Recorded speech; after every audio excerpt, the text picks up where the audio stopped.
Eh bien, pour s'adapter à une société de plus en plus connectée, pour répondre à une population qu'on retrouve de plus en plus, qui est omniprésente sur les réseaux sociaux, sur Internet, la gendarmerie nationale a pris en compte l'émergence d'un nouveau territoire que constitue le cyberespace en créant la brigade numérique de la gendarmerie le 27 février 2018 précisément.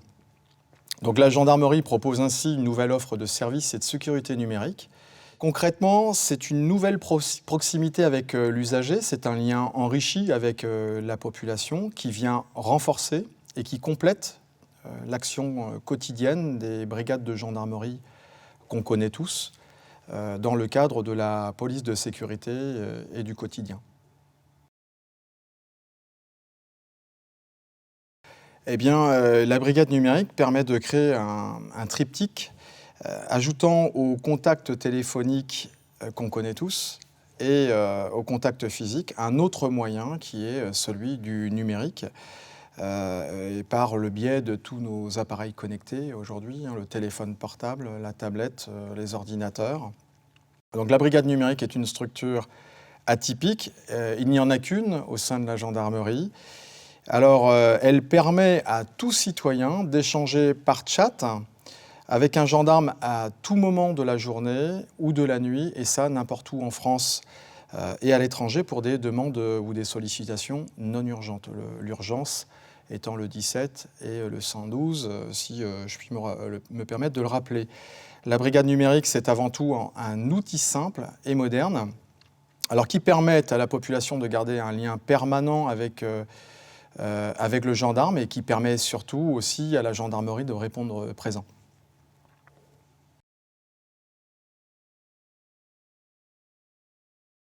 Implantée à Rennes, mais pour autant, ça ne veut pas dire qu'elle a uniquement une compétence sur la Bretagne. La brigade numérique a par contre une compétence judiciaire nationale.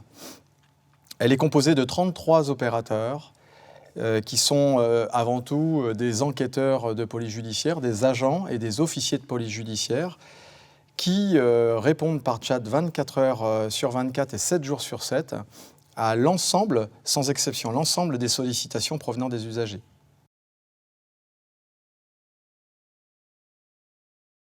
Alors la brigade numérique a une grande mission qui est celle d'être au contact de la population, mais en somme, elle a deux grands champs d'action qui sont tout d'abord ce contact justement et cette proximité avec la population en accueillant, en renseignant et en orientant l'usager sur tous les sujets qui le préoccupent, tous les questionnements du quotidien.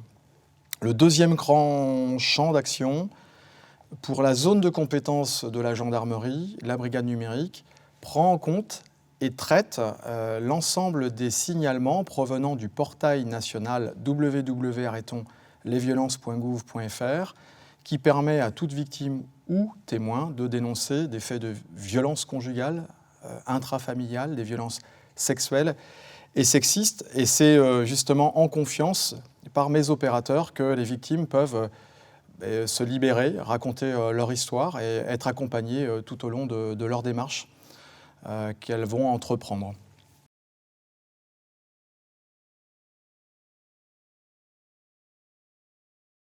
Vous l'aurez compris, si on parle de contact avec l'usager, c'est qu'on a toutes sortes de demandes.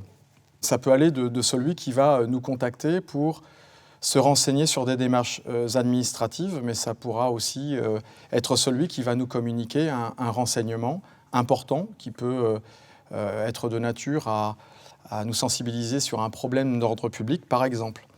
Le traitement est différencié parce que, en raison d'abord de la nature de la sollicitation, mais pas que, également en raison de la gravité, mais aussi de l'urgence que cela va nécessiter. Alors l'urgence, on la traduit comment ? Deux exemples. Donc on se retrouve avec une situation d'un internaute qui pourrait éventuellement nous matérialiser via les réseaux sociaux son envie d'attenter à sa vie, par exemple, de se suicider.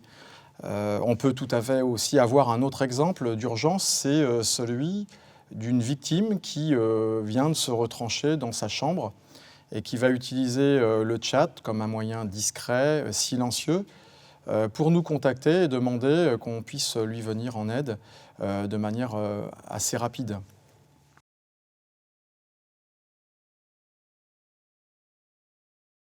Alors les 33 gendarmes composant la brigade numérique sont formés effectivement spécifiquement à l'accueil à distance des usagers et des victimes, et également aux techniques de questionnement à distance.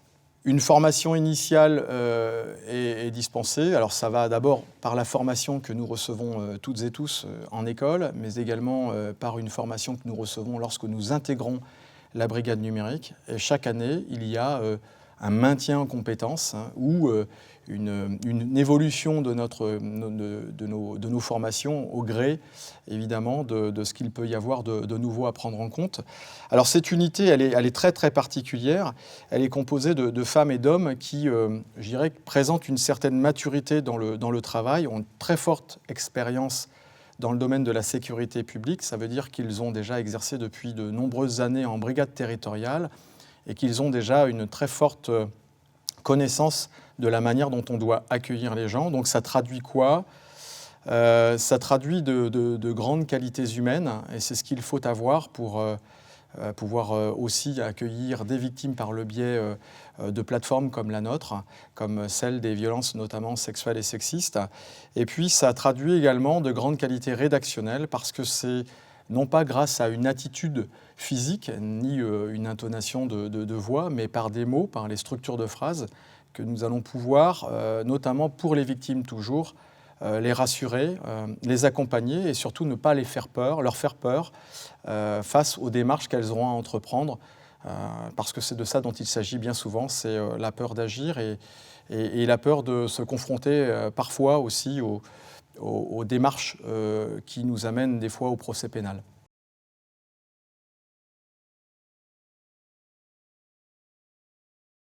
Alors ces dernières années, on s'est aperçu que et encore plus maintenant, que la population est très très présente sur les réseaux sociaux, et encore plus pendant la crise sanitaire que nous traversons, puisque on observe que les personnes, la population a recours de plus en plus aux services en ligne.